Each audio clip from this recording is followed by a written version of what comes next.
సాయి జీవిత చరిత్ర. ఒకటే జననం, ఒకటే మరణం.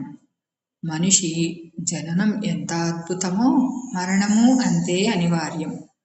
జనన మరణాల మధ్య లభించిన అత్యద్భుత అవకాశమే మానవ జన్మ. ఇదే జీవితం, ఇదే దేవుడిచ్చిన వరం. మనం సన్మార్గంలో నడిచి ఈ జీవితాన్ని ఎంతగా సద్వినియోగం చేసుకుంటున్నామనే దానిని బట్టే ఫలితాలు ఉంటాయి. ఇంతకు ముందు చెప్పుకున్నట్లు దేవుడు కోటానుకోట్ల జీవజాలాన్ని సృష్టించాడు కదా. కానీ దేవుడికి అత్యంత ఇష్టమైన జీవి ఎవరో తెలుసా? మనిషే. అవును, మనిషి జన్మను చూసి దేవుడు కూడా అసూయపడతాడట. ఎందుకంటే దేవుడు సృష్టించిన జీవుల్లో మనిషి తప్ప మరేవి దేవుడి గొప్పతనాన్ని, శక్తిని గుర్తించలేకపోయాయి. అందుకే మనిషికి మాత్రమే జ్ఞానమనే తరిగిపోని భాండాన్ని కానుకగా ఇచ్చాడు.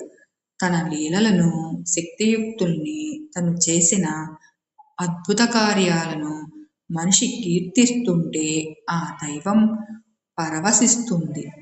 ఇంతటి గొప్ప మానవ జన్మను నిరర్ధకం చేసుకోవటం కంటే నరకం మరొకటి ఉంటుందా? మోక్ష సాధన కోసం కావచ్చు, లేదా జీవితంలో నిర్దేశించుకున్న ఏదైనా లక్ష్య సాధన కోసం కావచ్చు. దానిని సాధించే వరకు పట్టు వీడకూడదు. మనిషై పుట్టినందుకు ఈ భూమి మీదే జన్మ పరమార్థాన్ని సార్థకం చేసుకోవాలి. జీవితంలో ఉన్నత స్థితికి చేరుకోవాలి. సద్గురువు చూపిన బాటలో నడవాలి. ఆ భగవంతుణ్ణి సేవించాలి. సన్మార్గంలో నడవాలి. మాటలతో, చర్యలతో ఎవరికీ హాని కలిగించకూడదు. సంసార బాధ్యతల్ని మోయాలి. మంచి కుటుంబీకుడు అనిపించుకోవాలి. సమాజంలో నలుగురి గుర్తింపును పొందాలి. ఇవన్నీ చేయాలంటే జీవిత పర్యంతం అలుపెరగకుండా పయనించాలి.